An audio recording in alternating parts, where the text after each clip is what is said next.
Hello everyone, कैसे हैं आप सब। आयुष से कि आप सब बहुत अच्छे होंगे और आपके अपने बोर्ड एग्जामिनेशन की प्रिपरेशन भी एज यूजुअल फंटास्टिक तरीके से चल रही होंगी। मेरे प्यारे बच्चों, आज का जो हमारा लेक्चर है वो है लेक्चर नंबर 13, जो कि प्योरली बेस्ड है कि कैसे हम अपने फर्म की गुडविल को वैल्यू कर सकते हैं, कैलकुलेट कर सकते हैं by applying weighted average profit method. बेटा, स्टार्ट करने से पहले मैं ये नोट दे देता हूँ आपको कि ये मेथड अभी 2024 एंड 25 के सेशन में तो नहीं है, बट अगर आप ये वीडियो फ्यूचर में देख रहे हो आज से 3-4 साल 5 साल बाद, तो मे भी ऐसा हो सकता है कि उस टाइम पे आपके रिस्पेक्टिव बोर्ड ने ये मेथड इंसर्ट कर दिया हो। सो ये वीडियो मैं फ्यूचर को बोलते हैं ना ध्यान में रखकर भी बना रहा हूँ। दैट्स वाई याद रखें कि वेटेड एवरेज प्रॉफिट मेथड आपने पढ़ना है। और देखो, अगर आपके सिलेबस में ये नहीं भी है तो भी आप पढ़ें, बिकॉज क्योंकि जो इसकी एडजस्टमेंट्स हैं वो अदर मेथड्स में भी आ सकती हैं। सेम जो हम यहाँ एडजस्टमेंट पढ़ेंगे वो आप एडजस्टमेंट एवरेज प्रॉफिट मेथड में भी लगा सकते हो, जो हम ऑलरेडी पढ़कर आ चुके हैं। सेम ये एडजस्टमेंट्स आप अपने super profit method and same ये एडजस्टमेंट आप अपना कैपिटलाइजेशन ऑफ एवरेज प्रॉफिट या सुपर प्रॉफिट मेथड में भी लगा सकते हैं।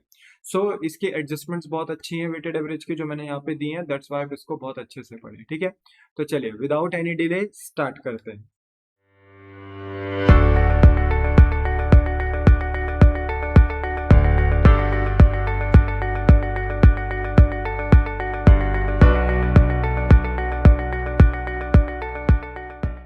वेटेड एवरेज प्रॉफिट मेथड को स्टार्ट कराने से पहले बस मैं आपके साथ एक होमवर्क डिस्कस कर लेता हूं, जो मैंने आपको लास्ट क्लास में दिया था, जो कि क्वेश्चन नंबर 3 है। आप प्लीज इसका आंसर देख लीजिए और मैच करा लीजिए कि आपका आंसर यही आ रहा है। वैसे इसका आंसर मैंने आपको बोलते हैं ना कि at the end of the question दे ही रखा था, बट फिर भी आप अपने आंसर को मेरे आंसर से मैच करा दे कि किस तरीके से किया है। ये देखिए, मैंने यहाँ पे नॉर्मल प्रॉफिट यानी एक्चुअल प्रॉफिट्स निकाले, किस तरीके से मैंने एडलेस करके एडजस्टमेंट्स को निकाला है आप देख लीजिए, ठीक है। फिर मैंने गुडविल निकाली है, ठीक है। और फिर आप देख सकते हो ये पूरा स्टेप मैंने करके आपको दिया है, तो आप एक बार इस पे बोलते हैं ना अपने आंसर का बोलते हैं ना मिलान करवा लीजिए, टैली करवा लीजिए, क्या आपका आंसर बिल्कुल सही आ रहा है कि नहीं आ रहा है। ओके, मुझे लगता है कि आपने देख लिया होगा।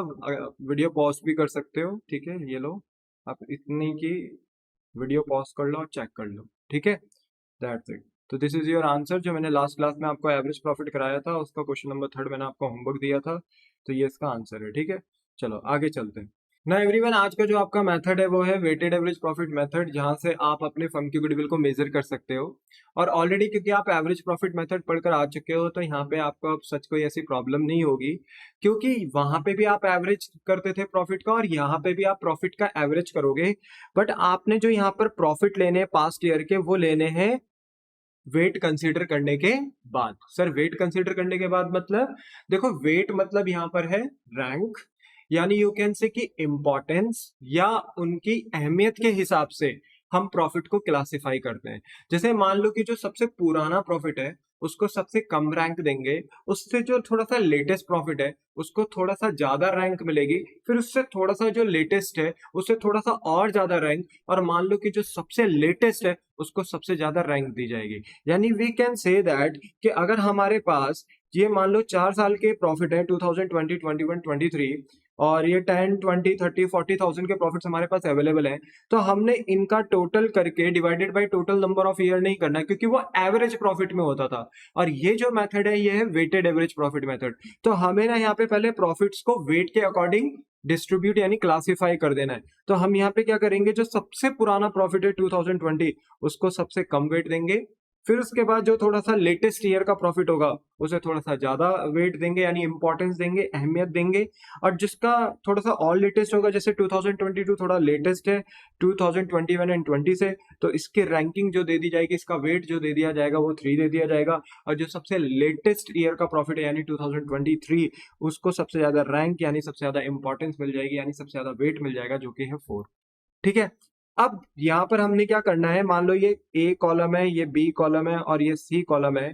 तो जो हमारा वेटेड प्रॉफिट है वो कैसे निकलेगा, यानी डी कॉलम कैसे निकलेगा, हमने बी की मल्टीप्लाई करानी है सी से, बी की मल्टीप्लाई करानी है सी से, यानी 10,000 इंटू 1 ये हो गया 10,000, 20,000 इंटू 2 ये हो गया 40,000, और 30,000 इंटू 3 हो गया तो ये हो गया 90,000, 40,000 इंटू 4 हो गया तो ये हो गया 1,60,000।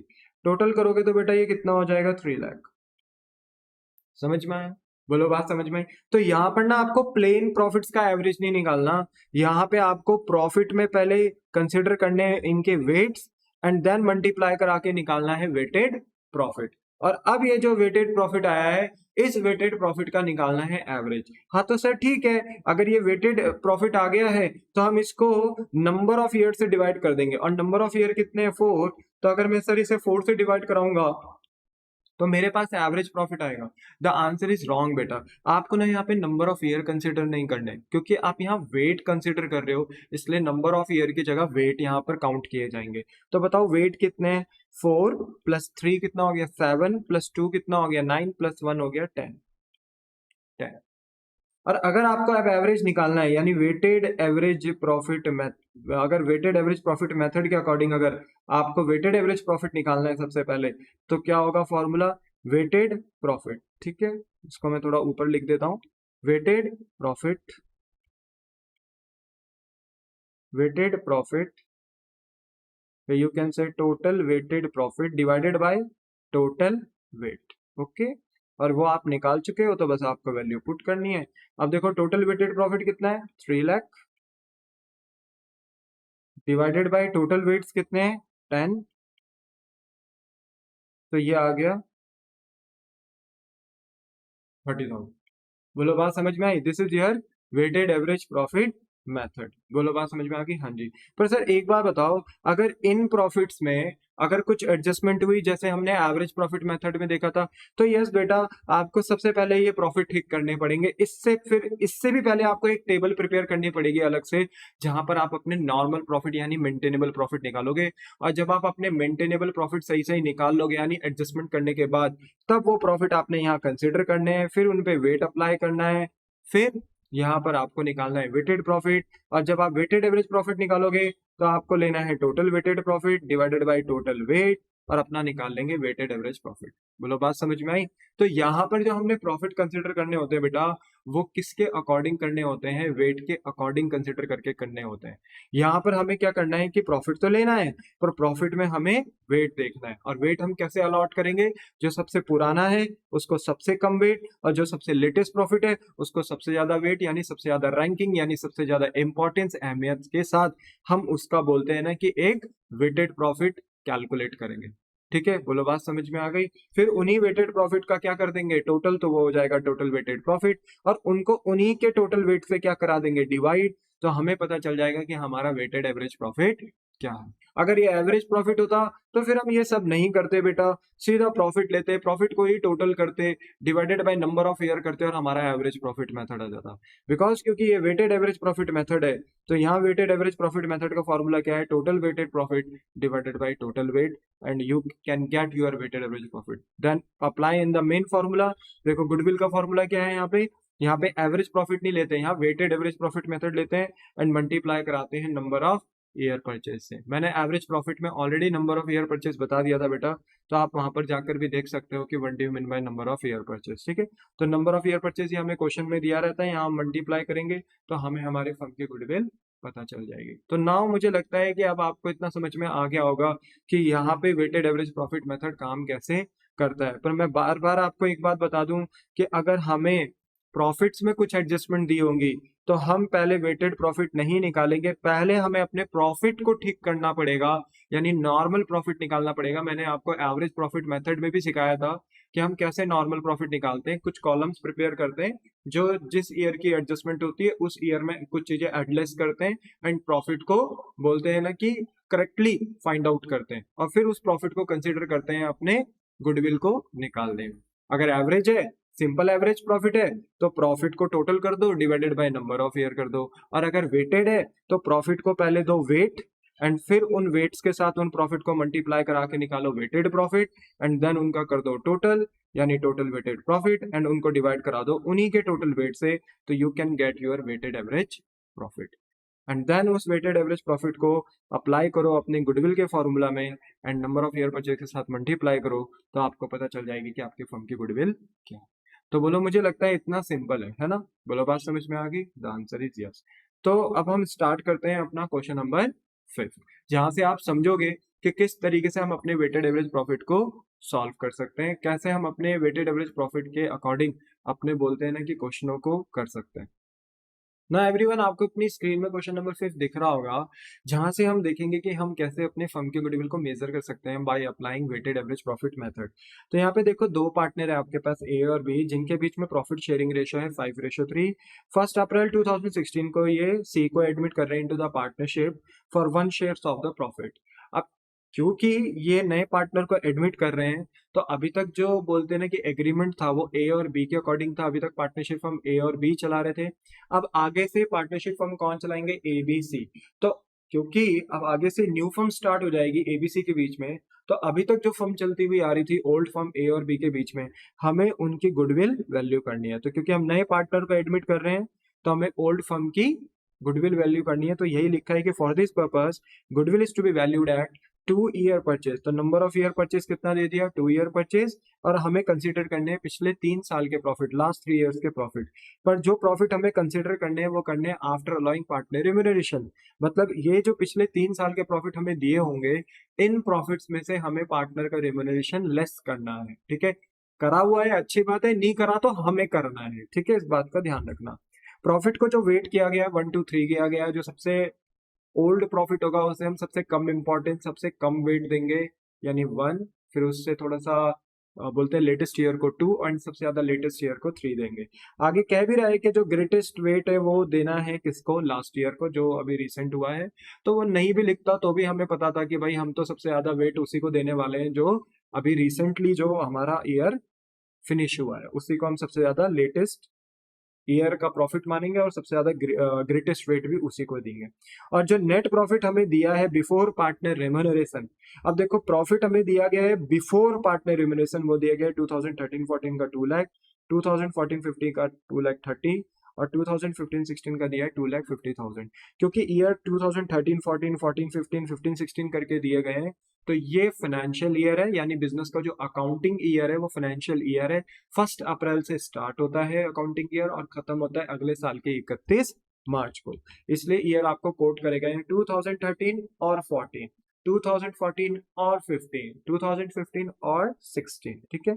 The remuneration of the partner is estimated to be 90,000। याद रखना, जो रिम्यूनरेशन दिया गया है वो पार्टनर्स का दिया गया है, यानी टोटल जितने भी पार्टनर्स हैं पुरानी फर्म में ए और बी थे, तो दोनों की सैलरी मिलाकर कितनी दे रखी है? 90,000। अगर मैं ईच वर्ड लिख दूं तो तब इसका मतलब यह है कि दोनों की इंडिविजुअल सैलरी कितनी है? 90,000 पूरे साल की।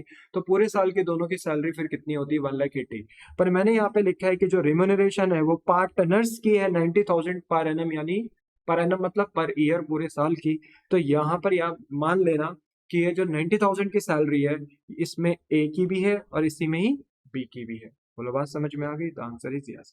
अब एक बार बताओ, जो प्रॉफिट है ये है बिफोर रिम्यूनरेशन, तो आपको इसमें से पहले पार्टनर का रिम्यूनरेशन यानी पार्टनर का सैलरी लेस करना है, क्योंकि उसने ऊपर ही बोल दिया था कि जो लास्ट 3 ईयर्स के प्रॉफिट आपने लेने वो लेने हैं आफ्टर अलाइंग पार्टनर रिम्यूनरेशन, मतलब पार्टनर की सैलरी लेस होनी चाहिए। और इन प्रॉफिट्स में पार्टनर की सैलरी लेस नहीं है, क्योंकि ये net profit before partner remuneration है, तो आपको लेस करना होगा। तो सबसे पहले देखो, गुडविल कैलकुलेशन तो बात की बात है, सबसे पहले आपको अपना नॉर्मल प्रॉफिट, मेंटेनेबल प्रॉफिट यानी एक्चुअल प्रॉफिट निकालना है। अब कैसे निकालोगे? 4 कॉलम बनाओगे, एक कॉलम पर्टिकुलर का और 3 कॉलम आप अपने प्रॉफिट के बनाओगे।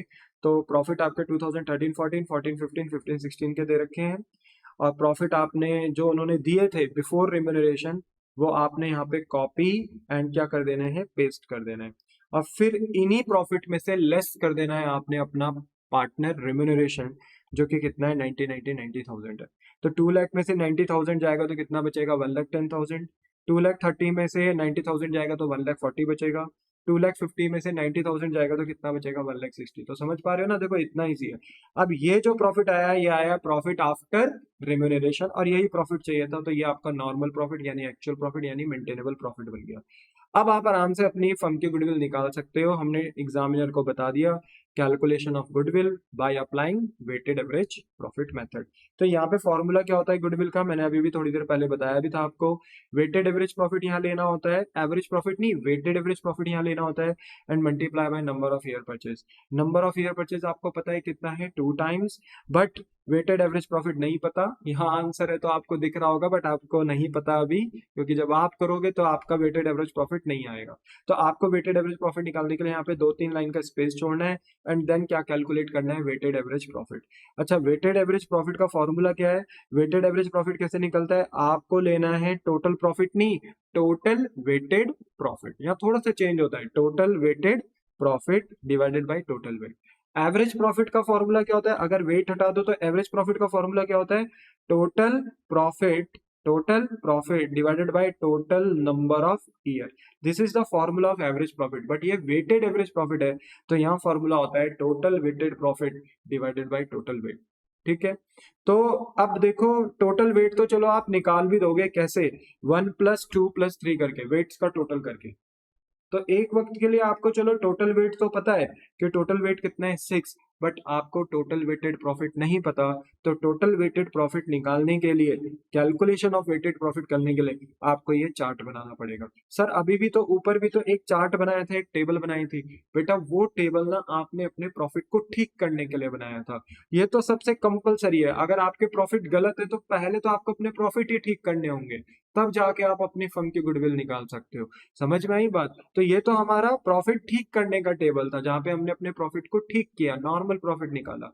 पर ये जो हम टेबल बना रहे हैं, ये टेबल हमारा किसके लिए बन रहा है, वेटेड प्रॉफिट निकालने के लिए। तो कैसे बनेगा बेटा ये टेबल, आपको 4 कॉलम प्रिपेयर करने हैं। पहला कॉलम डेट का यानी ईयर का, दूसरा कॉलम एक्चुअल प्रॉफिट जो आपने निकाला है, अगर कोई एडजस्टमेंट है तो उस एडजस्टमेंट को ठीक करने के बाद जो आपका एक्चुअल प्रॉफिट आया वो लेना है, और अगर कोई एडजस्टमेंट ना हो तो फिर जो क्वेश्चंस के प्रॉफिट्स दिए गए हैं वही हम यहाँ लेते हैं। पर इस क्वेश्चन में तो हमारा एडजस्टमेंट था, हमने सैलरी लेस करना था, तो सैलरी लेस करने के बाद जो हमारे एक्चुअल प्रॉफिट्स आए हैं वो हम यहाँ कंसिडर करेंगे। तीसरा कॉलम हमारा वेट का, एंड चौथा कॉलम हमारा वेटेड प्रॉफिट का। तो देखो डेट में तो आपने डेट सीधा लिख देनी है, 2013, 14, 15, 16, और ये तो आपको क्वेश्चन में भी दिख रहे थे, तो डेट्स आप यहाँ पे लिख सकते हो। एक्चुअल प्रॉफिट्स आपने यहाँ पे निकाले हैं, तो 1,10,000, 1,40,000, 1,60,000 आप यहाँ पे कॉपी एंड पेस्ट कर दोगे। वेट कैसे दोगे, जो पुराना वाला होगा उसे सबसे कम वेट, और जो सबसे लेटेस्ट वाला होगा उसको सबसे ज्यादा। तो 1, 2, 3 करके आपने यहाँ पे रैंकिंग यानी वेट यानी इंपॉर्टेंस के हिसाब से अपना क्लासिफिकेशन कर देना है। तो 1, 2, 3 आपने यहाँ वेट दे दिया। अब देखो डेट का कॉलम अगर मान लो ए कॉलम है, एक्चुअल प्रॉफिट का कॉलम मान लो बी कॉलम है, और वेट का कॉलम मान लो सी कॉलम है, तो वेटेड प्रॉफिट का कॉलम कैसे निकलेगा, यानी डी कॉलम कैसे निकलेगा, बी की मल्टीप्लाई करा दो किसके साथ, सी के साथ। ठीक है ना, तो 1,10,000 इंटू 1, 1,10,000, 1,40,000 इंटू 2, 2,80,000, 1,60,000 इंटू 3 तो 4,80,000। और अगर आप अपने सारे वेटेड प्रॉफिट्स को प्लस करते हो तो this is your total weighted profit. बोलो बात समझ में आई, this is your total weighted profit. And weight का टोटल कर दोगे तो वेट का टोटल तो वैसे भी हम कर ही सकते हैं, 1 + 2 + 3, पर चलो यहाँ पे हमने किया तो ये हमने वेट का टोटल भी कर दिया, 6 आ गया। अब हम फॉर्मूले में पुट करेंगे, टोटल वेटेड प्रॉफिट कितना है, 8,70,000, टोटल वेट कितना आया, 6, तो 8,70,000 को टोटल वेटेड प्रॉफिट को वेट से डिवाइड करेंगे तो हमारे पास आ जाएगा वेटेड एवरेज प्रॉफिट, जो कि आएगा 1,45,000। और इतनी आशा मैं आपसे करता हूं बेटा कि 8,70,000 को आप 6 से डिवाइड कर सकते हैं। ठीक है ना, तो ये 1,45,000 आएगा वेटेड एवरेज प्रॉफिट, और फिर वेटेड एवरेज प्रॉफिट को आप अपने मेन फॉर्मूला में लिखोगे। अब आपको पता चल चुका है weighted average profit, number of year purchase 2 आपको पता था, आपके फर्म की गुडविल आ गई कितनी, 2,90,000। तो एज सिंपल एज दैट, इतना सिंपल क्वेश्चन था बेटा, ये आराम से हो सकता है। ठीक है ना, बस यहाँ पे याद रखना आपको एक्चुअल प्रॉफिट निकालना पड़ा, एडजस्टमेंट करना पड़ा। ये सेम एडजस्टमेंट आपने एवरेज प्रॉफिट में भी करा था, बट वहां पे आपके पास non operating expense, abnormal expense, non operating income, abnormal income करके एडजस्टमेंट सारी थी, तो वहां पे आपने उस कंटेक्स्ट में अपने प्रॉफिट को ठीक किया था। यहाँ पे आपने प्रॉफिट को किस कंटेक्स्ट में ठीक किया है, सैलरी के कंटेक्स्ट में। प्रॉफिट जो दिया गया था वो सैलरी घटाने से पहले दिया गया था, पर आपको जो प्रॉफिट चाहिए था वो चाहिए था आफ्टर रिम्यूनरेशन यानी आफ्टर सैलरी, तो आपने सैलरी लेस किया और अपना एक्चुअल प्रॉफिट निकाला। बस ये काम आपका एक्स्ट्रा था, बाकी इतना तो आपको ये करना ही था। बोलो बात समझ में आ गई? The answer is yes. अब ये क्वेश्चन नंबर 6 है, तो क्वेश्चन नंबर 6 भी देख लो। फर्म का प्रॉफिट दिया गया है 31 मार्च फॉर द लास्ट 5 ईयर्स। अब देखो इन्होंने भले ही ईयर ऐसे सिंगल सिंगल कोट करके दिए हैं, कई बच्चे समझ सकते हैं कि ये कैलेंडर ईयर है, बट नहीं, क्योंकि उसने ऊपर ही कोट कर दिया है कि ये हर ईयर जो एंड हो रहा है ये 31 मार्च को हो रहा है। तो यानी ये ईयर स्टार्ट हो गया 11 में और खत्म होगा 12 में। ये वाला स्टार्ट हो गया होगा 12 में और खत्म होगा 13 में। ये वाला स्टार्ट होगा 2013 में और 14 में। तो इस तरीके से इन्होंने अपने ईयर्स दिए हैं। तो ये थोड़ा सा ना कॉमन सेंस वाली बात है कि ईयर भले ही सिंगल सिंगल दिए हुए हैं, पर ऊपर उसने ये भी बता दिया है कि ये ईयर एंड कब हो रहे हैं, 31 मार्च को। तो यानी ये सारे ईयर्स कैसे हैं, फाइनेंशियल ईयर्स हैं। प्रॉफिट्स आपको दिए गए हैं 20,000, 24,000, 30, 25,000 एंड 80,000 रिस्पेक्टिवली। कैलकुलेट करनी है वैल्यू ऑफ गुडविल, यानी फर्म की गुडविल कैलकुलेट करनी है on the basis of 3 year purchase. Number of year purchase 3 है। और क्या कंसिडर किसके अकॉर्डिंग निकालना है आपने ये गुडविल फर्म का, वेटेड एवरेज प्रॉफिट को बेस लेके। अच्छा, वेटेड एवरेज प्रॉफिट कैसे निकालोगे, आफ्टर असाइनिंग वेट 1 2 3 4 5। ऑब्वियस ही बात है, सबसे पुराने प्रॉफिट को 1, फिर उसके बाद वाले को 2, फिर उसके बाद वाले को 3, फिर उसके बाद वाले को 4, सबसे लेटेस्ट वाले को 5। वेट देकर आप अपना आराम से वेटेड प्रॉफिट निकाल सकते हो और वहां से आप अपना वेटेड एवरेज प्रॉफिट भी फाइंड आउट कर सकते हो। उसको नंबर ऑफ एयर परचेज से मल्टीप्लाई करा के आप अपनी फर्म की गुडविल फाइंड आउट कर सकते हो। तो देखो पूरा ऐसा ही होना है, बस यहाँ पर ये वाला स्टेप नहीं होगा। एक्चुअल प्रॉफिट नहीं निकालोगे यहाँ पे। क्यों नहीं निकालोगे, क्योंकि यहाँ हमारे प्रॉफिट सारे के सारे सही हैं। इन प्रॉफिट्स में हमें कोई भी एडजस्टमेंट्स नहीं करनी है, क्योंकि एडजस्टमेंट्स यहाँ पे कुछ दी ही नहीं है। तो इसलिए सिंपल आप यहाँ पे डायरेक्ट स्टार्ट कर सकते हो गुडविल की कैलकुलेशन से। तो गुडविल का formula weighted average profit into number of year purchase. Number of year purchase दिया है 3। वेटेड एवरेज प्रॉफिट का formula total weighted profit divided by total number of weights. But क्योंकि आपको टोटल वेटेड प्रॉफिट नहीं पता, तो आप बना दोगे अपनी ये वाला चार्ट, टेबल बना दोगे। इस टेबल के अकॉर्डिंग, इस टेबल को फॉलो करके आप अपना निकालोगे टोटल वेटेड प्रॉफिट और टोटल वेट। देन उसको अपने फॉर्मूले में राइट डाउन करोगे और क्या निकाल लोगे, weighted average profit main formula में डालोगे और वहां से फाइंड आउट कर दोगे अपनी गुडविल। तो ये वाला क्वेश्चन भी बहुत आसान है, कर सकते हो। अगर आपके कोई डाउट्स, कोई क्वेरी होगी तो कमेंट सेक्शन में आप पूछ सकते हो। हालांकि जब मेरा नेक्स्ट लेक्चर होगा वहां पे मैं इसका आंसर आपको दे दूंगा, वहां से आप इसका आंसर टैली करवा लेना, ठीक है ना। एवरीवन, स्क्रीन में आपको क्वेश्चन नंबर 7 दिख रहा होगा। ये क्वेश्चन नंबर 7 बेटा बहुत अच्छा है। इसके जो एडजस्टमेंट्स हैं वो आपको बहुत अच्छे से देखनी है, बिकॉज इसकी एडजस्टमेंट एग्जाम्स में आ सकती हैं। और सिमिलरली ये जो एडजस्टमेंट है एवरेज प्रॉफिट में भी पूछे जा सकते हैं, इसलिए आप इस क्वेश्चन को बहुत अच्छे से देखना। कह रहे हैं कैलकुलेट करो goodwill of the firm on the basis of 3 year purchase. Number of year purchase 3 दे दिया है। कहा है कि नंबर ऑफ ईयर परचेज 3 लेना है, पर किसका लेना है, of the weighted average profit of the last 4 years, पिछले 4 साल का वेटेड एवरेज प्रॉफिट लेकर। Profit of the last 4 year, पिछले 4 साल के प्रॉफिट दिए हैं। 2020 का प्रॉफिट दिया है 25, 2021 का दिया है 27,000, 2022 का प्रॉफिट दिया 46,900, 2023 का प्रॉफिट दिया 53,800। वेट असाइन करने हैं बेटा, ये थोड़ा ईयर मिसप्रिंट हो गए हैं, इनको ठीक कर देना। 2020 का जो वेट होगा वो 1 होगा, 2021 का जो वेट होगा 2 होगा, 2022 का जो वेट होगा 3 एंड 2023 का जो वेट होगा 4। अगर नहीं भी देते तो हम खुद भी ये वेट असाइन कर सकते थे। सबसे पुराने वाले ईयर को सबसे कम वेट और सबसे लेटेस्ट वाले ईयर को सबसे ज्यादा हम क्या देंगे, वेट देंगे, ठीक है।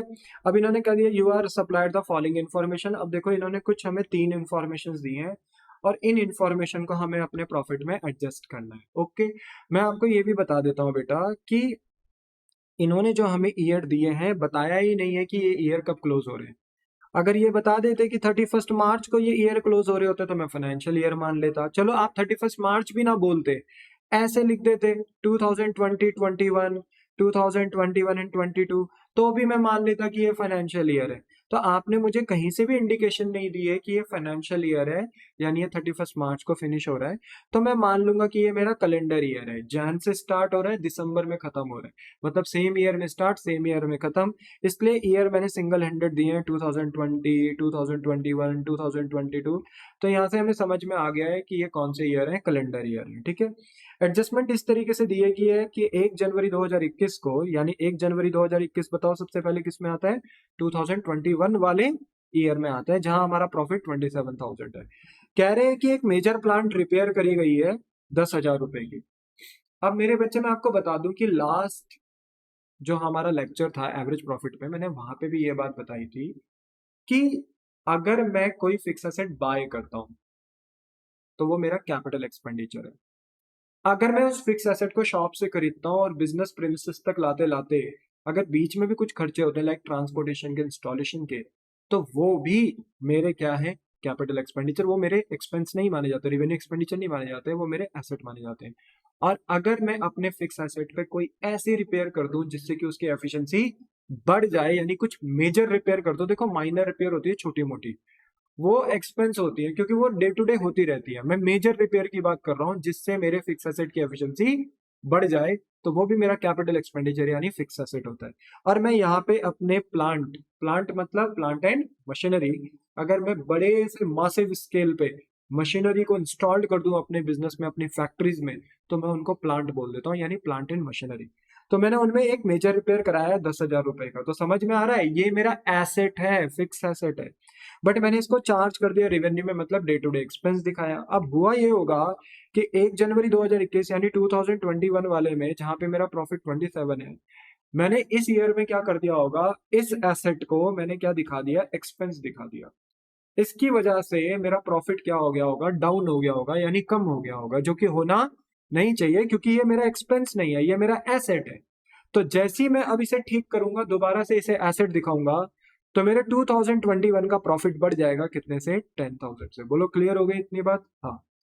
अब जैसे ही आप इसको एसेट दिखाओगे, तो अब आप इस पे क्या लगाओगे, डेप्रिसिएशन। तो डेप्रिसिएशन लगाना है 10% ऑन रिड्यूसिंग बैलेंस मेथड।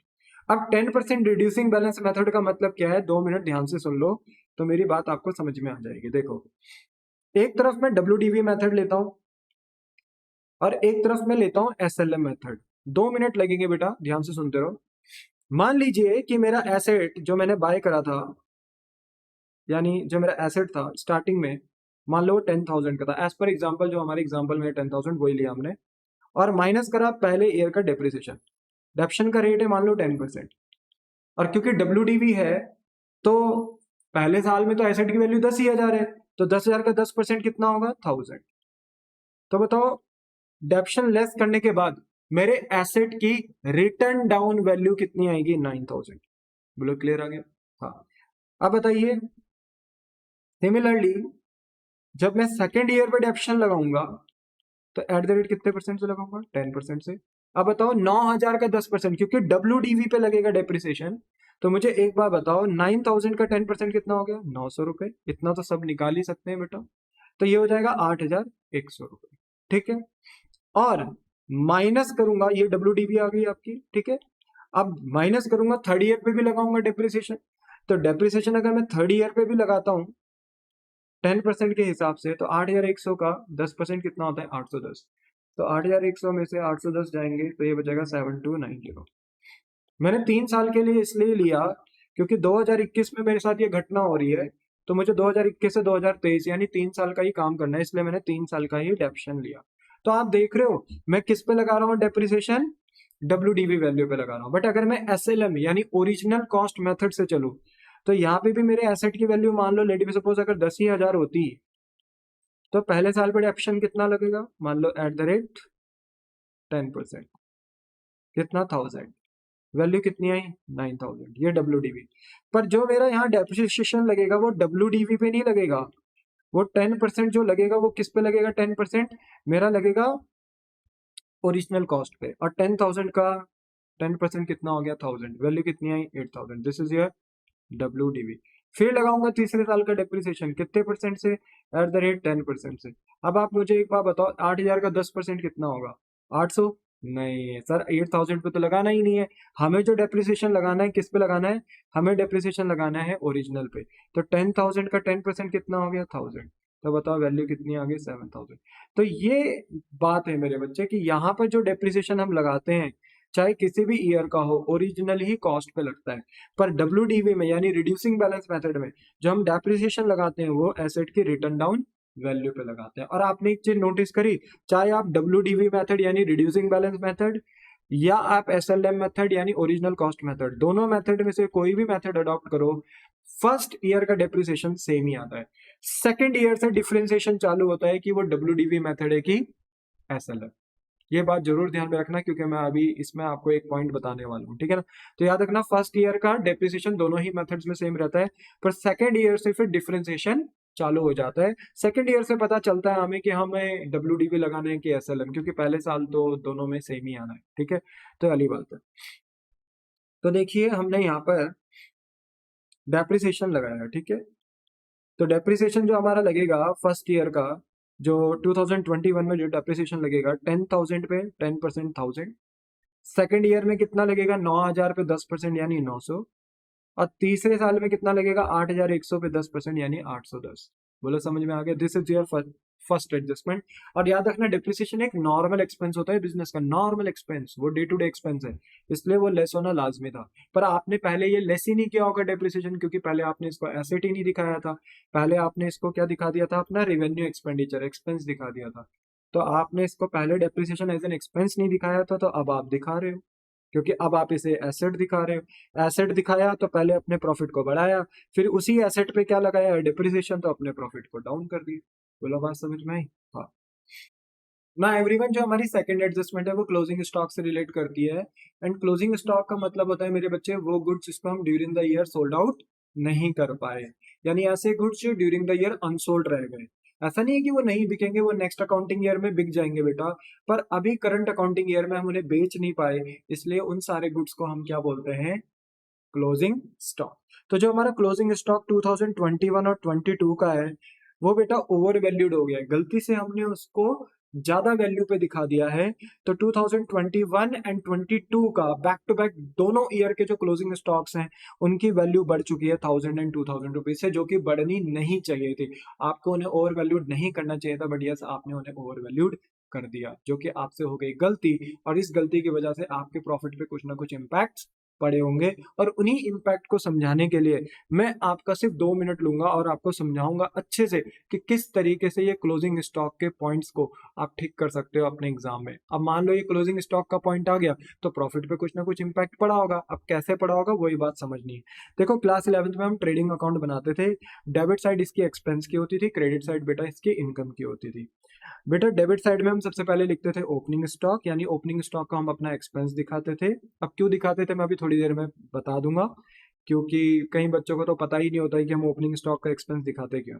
अच्छा, परचेज, अगर हम गुड्स खरीद रहे हैं ड्यूरिंग द ईयर तो उसको हम टू परचेज के नाम से लिखते हैं, और ऑब्वियसली बात है गुड्स खरीद रहे हैं तो ये हमारा एक्सपेंस है, तो हम इसको एक्सपेंस साइड दिखाते थे। बट अगर मान लो किसी वजह से अगर हम गुड्स बोलते हैं ना जिससे खरीद रहे हैं उसका गुड्स अगर हमें पसंद नहीं आ रहा है, तो हम वो गुड्स वापस भी कर देते थे, परचेज रिटर्न करते थे, तो उतना अमाउंट लेस करके हमारा आता था नेट परचेज। फिर उसके बाद हम फैक्ट्री के अंदर कुछ और भी खर्चे करते थे जिसको हम डायरेक्ट एक्सपेंस बोलते थे, जैसे वेजेस का खर्चा, मजदूर बेटा फैक्ट्रीज के अंदर काम करते तो उन्हें हम मजदूरी देते हैं, वेजेस वगैरह, भाड़ा वगैरह, कैरिज फ्रेट भाड़ा वगैरह पे कर रहे हैं ट्रक ड्राइवर को कि वो हमारे गुड्स को मार्केट से लेके कहाँ ला रहा है, हमारी प्रेमिसेस में ला रहा है, क्योंकि हमें फैक्ट्री में काम करना है गुड्स गुड्स के ऊपर, तो वो हमारे गुड्स को फैक्ट्री तक लेकर आ रहा है, बदले में हमसे भाड़ा ले रहा है, तो that is known as carriage of freight inward. ठीक है, gas fuel and power, high energy जो यूज होती है फैक्ट्री में वो फैक्ट्री का ही खर्चा होती है, तो उन्हें हम ट्रेडिंग में दिखाते थे। फैक्ट्री की लाइटिंग का खर्चा, इम्पोर्ट ड्यूटी, मैंने फॉरेन कंट्री से बेटा कुछ बोलते हैं ना कि रॉ मटेरियल मंगाए, कुछ गुड्स मैंने बाय करे हैं फॉरेन कंट्री से, तो मैंने एक कस्टम अथॉरिटी जो मेरी बोलते हैं ना कि कस्टम गवर्नमेंट, कस्टम अथॉरिटी जो है मेरे देश की, मैंने उनको कस्टम ड्यूटी पे करी, यानी इम्पोर्ट ड्यूटी पे करी। तो अगर मैं इम्पोर्ट ड्यूटी पे कर रहा हूँ तो ये भी मेरी फैक्ट्री का खर्चा है। तो ये सारे खर्चे करने के बाद अब मैं रेडी हो जाता हूँ कि मैं अपने प्रोडक्ट को मार्केट में बेच सकता हूँ, यानी सेल्स कर सकता हूँ। और अगर मैं सेल्स करता हूँ तो मुझे एक बार बताओ, क्या मैं सारे खरीदे हुए गुड्स ही बेच दूंगा? मान लो अगर मैंने 1 लाख रुपए के गुड्स खरीदे हैं, तो क्या मैं सारे 1 लाख रुपए के गुड्स बेच दूंगा इस साल? देखो चाहूंगा तो यही कि बिक जाए, पर जरूरी तो नहीं ना कि सारे के सारे ही बिकेंगे। ऐसा भी तो हो सकता है कि कुछ गुड्स रह जाएं बिकने के लिए। तो अगर मान लो कि मैं सारे गुड्स नहीं बेच पाया, तो मेरी परचेज के अंदर कुछ गुड्स ऐसे भी रह जाएंगे जो ड्यूरिंग द ईयर नहीं बिके। तो अकाउंट्स कहती है कि हमारे पास एक कंसेप्ट होता है मैचिंग कंसेप्ट, और मैचिंग कंसेप्ट हमें ये बोलता है कि अगर आपने कोई एक्सपेंस किया है बिजनेस के अंदर, तो उससे आप कोई ना कोई इनकम जनरेट करोगे। और अगर आपने कोई एक्सपेंस किया है बट उससे कोई इनकम जनरेट नहीं करी तो फिर वो आपका एक्सपेंस भी नहीं है, आप उसको एक्सपेंस भी नहीं दिखा सकते हो। तो सोचो कि अगर मैंने कोई गुड्स खरीदा, परचेज किया और वो मेरा एक्सपेंस है, तो मैं उसको एक्सपेंस तभी दिखा सकता हूं जब मैं उससे कोई इनकम अर्न करता हूं। तो फैक्ट्री के अंदर मैं जो भी एक्सपेंस करता हूं वो मैं इसलिए करता हूं क्योंकि मैं अपनी सेल्स कर सकूं। तो सोचो कि अगर मैंने गुड्स खरीदे भी होंगे तो वो इसलिए खरीदे हैं, वो इसलिए खर्चा किया है कि मैं कल के दिन उन्हें बेच पाऊं।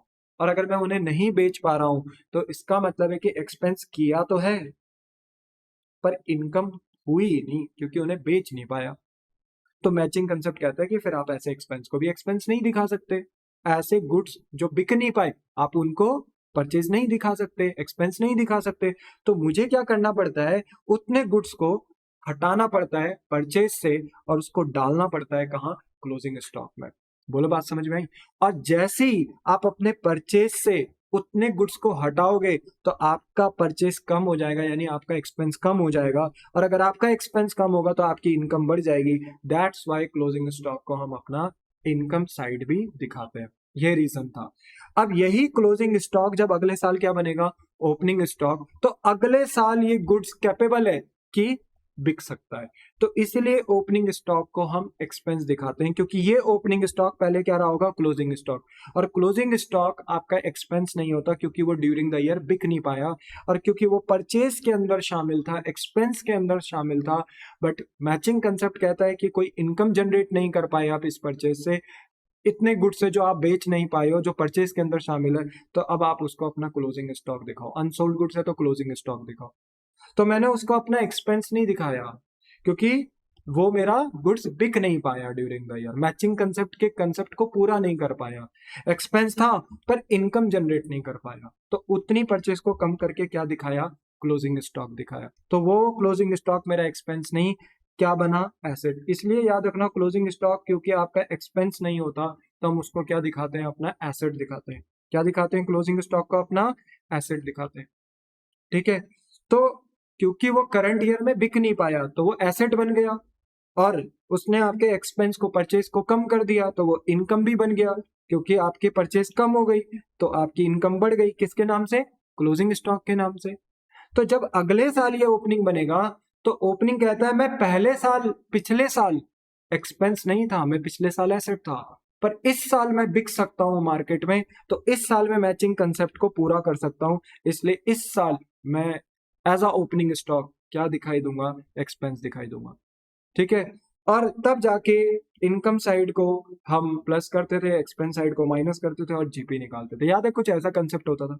अब सुनो सुनो सुनो, अगर मैंने गलती से अपना क्लोजिंग स्टॉक बढ़ा दिया, कंसेप्ट यही है हमारा, अगर हमने गलती से अपना क्लोजिंग स्टॉक बढ़ा दिया तो क्लोजिंग स्टॉक के बढ़ने से मेरी इनकम साइड बढ़ जाएगी।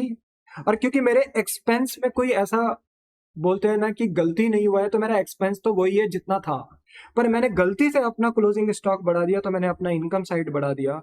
और क्योंकि एक्सपेंस साइड कांस्टेंट है तो मेरा जीपी बढ़ जाएगा, क्योंकि मैंने अपना इनकम बढ़ा दिया, मैंने अपना क्लोजिंग स्टॉक बढ़ा दिया, तो इससे मेरा जीपी बढ़ गया होगा। और जीपी बढ़ गया होगा तो अल्टीमेटली मेरा इसके बाद पीएनएल बनता है और पीएनएल से मेरा नेट प्रॉफिट आता है, तो मेरा नेट प्रॉफिट भी बढ़ गया होगा, जो कि बढ़ना नहीं चाहिए था।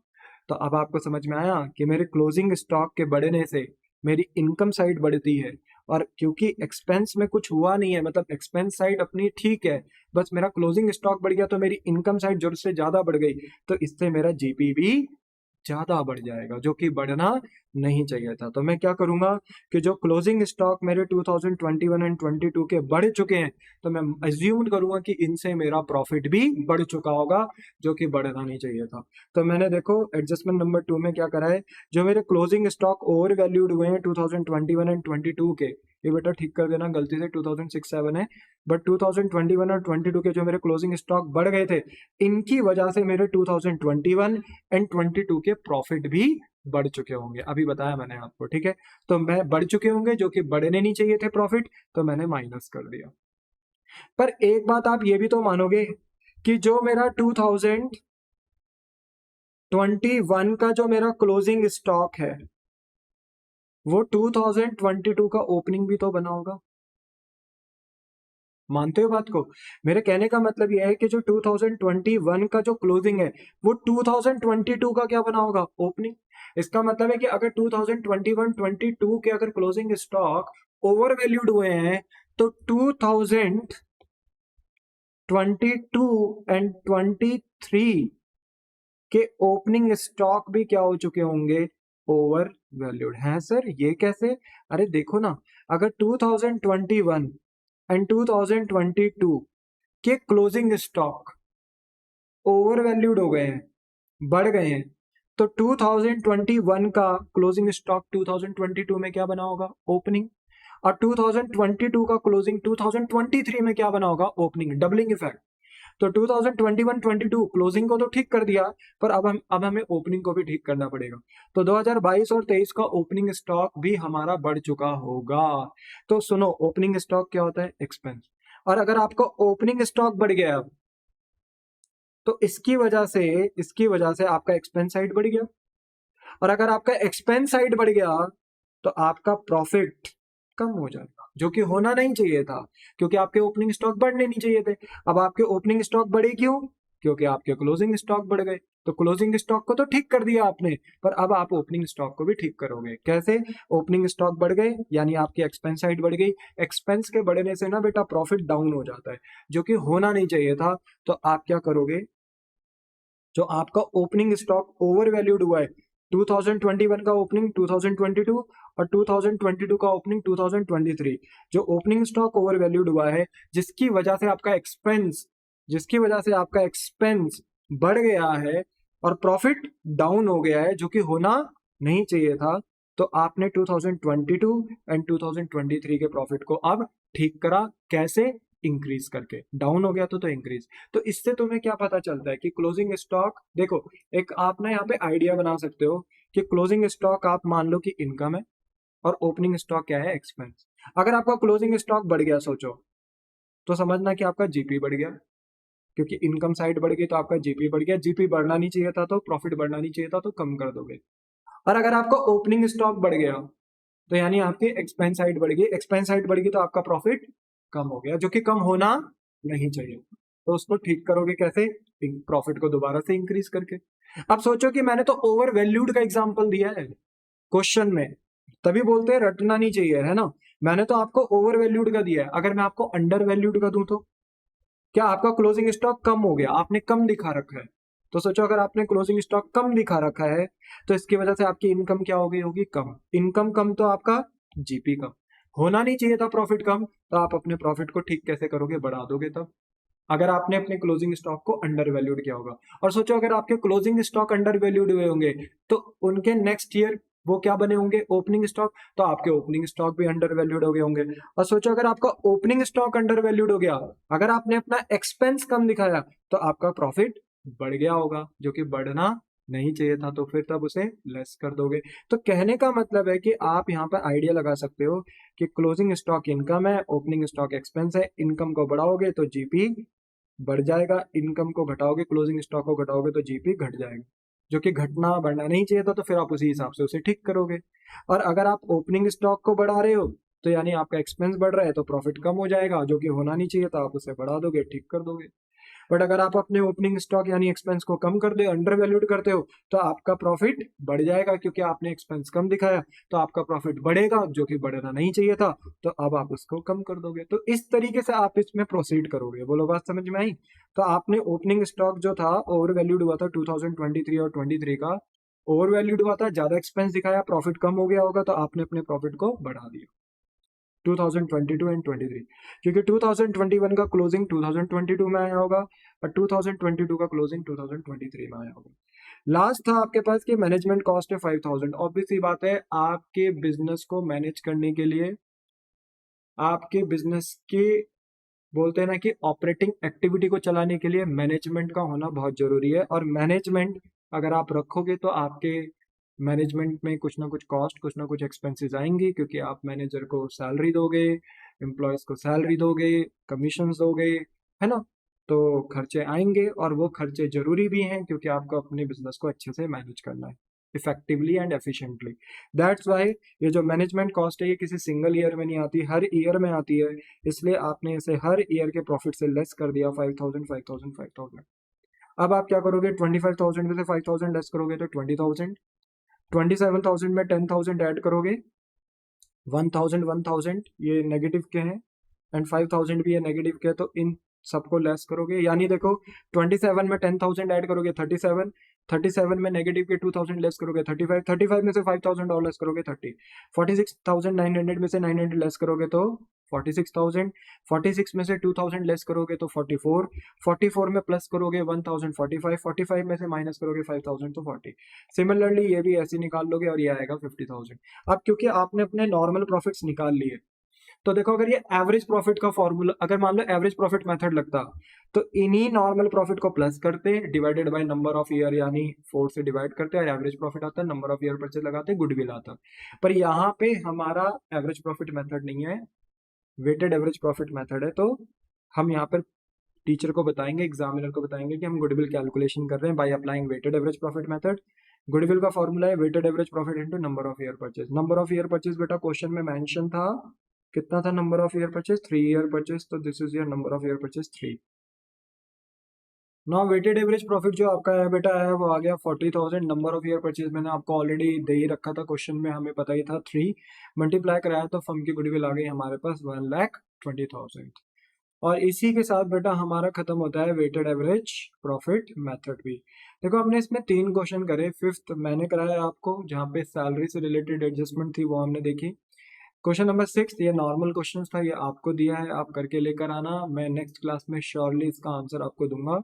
और क्वेश्चन नंबर 7 ये मैंने आज की क्लास का जो हमारा सबसे अच्छा क्वेश्चन था वो क्वेश्चन नंबर 7 था, जहाँ पे हमारे पास एक मेजर प्लांट रिपेयर की एडजस्टमेंट थी, फिर हमने उसके ऊपर डेप्शन लगाया, उस पर डब्ल्यूडीपी मेथड, क्लोजिंग स्टॉक हमारे ओवर वैल्यूड हो गए थे, बट हमने देखा अगर हमारे क्लोजिंग स्टॉक ओवर वैल्यूड हुए तो वही क्लोजिंग स्टॉक फिर नेक्स्ट ईयर क्या बनते हैं ओपनिंग स्टॉक, तो वो भी ओवर वैल्यूड हो जाते हैं। तो ऐसे में फिर उनके ट्रीटमेंट्स क्या होंगे, ओवर वैल्यूड मैंने दिया था, पर क्या पता आपके क्वेश्चन में अंडर वैल्यूड आए, तो कंसेप्ट मैं सिखा चुका हूं, तो वो आप बहुत अच्छे से कर सकते हो, ठीक है। मैनेजमेंट कॉस्ट हमने देखा हर साल से माइनस करना है, क्योंकि आपकी मैनेजमेंट बोलते हैं ना कि हर साल काम करती रहती है, तो ऑब्वियसली बात है मैनेजमेंट कॉस्ट हर ईयर से आपकी लेस होगी। सो क्वेश्चन नंबर 7 जो था बहुत अच्छा क्वेश्चन था जो हमने किया। अब जो हमारा बोलते हैं ना नेक्स्ट लेक्चर होगा बेटा, वो होगा लेक्चर नंबर 14, जो कि बेस्ड होगा किसके ऊपर, सुपर प्रॉफिट के ऊपर। बट यस आपका वेटेड एवरेज प्रॉफिट अच्छे से हो चुका है फिनिश। घर में जाके बस अब आप इसका क्या करना, रिवीजन, मतलब जब ये वीडियो ऑफ हो जाएगी तो आप एक बार इसको खुद से रिवाइज करना। आई होप सो कि आपने एक नोटबुक बना रखी होगी जहां पर आप ये सारे नोट्स अपने बोलते हैं ना कि रिकॉर्ड कर रहे होंगे, नोट टेकिंग कर रहे होंगे, क्योंकि एट द टाइम जब आप बोर्ड एग्जाम्स में जाओगे तो आपके पास आपके अपने नोट्स होने चाहिए, जिसकी वजह से कल के दिन जब बोलते हैं ना कि आप ये वीडियो नहीं देखोगे तो सारी चीजें आपके पास अवेलेबल होंगी और आपको अपने एग्जाम्स में बोलते हैं ना प्रिपेयर होने में और ज्यादा हेल्प मिल जाएगी, ठीक है। तो चलिए इसी के साथ मैं आज की क्लास बेटा अपनी समाप्त करता हूँ। बस जाने से पहले यही रिक्वेस्ट होगी कि आप इस वीडियो को ज़्यादा से ज़्यादा लाइक शेयर एंड सब्सक्राइब करें, उन बच्चों तक ये वीडियो शेयर करें जो बच्चे वाकई में अकाउंट्स में बोलते नहीं कि अच्छे मार्क्स सिक्योर करने चाहते हैं, ठीक है। आपके चेहरे पे स्माइल देखकर, उन बच्चों के चेहरों पे स्माइल देखकर जो इस वीडियो को देख के अच्छा परफॉर्म करेंगे, अच्छे मार्क्स लाएंगे, तो मेरे को अच्छा लगेगा, मुझे लगेगा मैंने जितनी मेहनत करी मेरी सब सारी मेहनत कामयाब हो गई, ठीक है। तो इसी के साथ बेटा अलविदा लेता हूँ, मिलता हूँ आपको नेक्स्ट क्लास में, टाटा बाय बाय, सेवनाथ।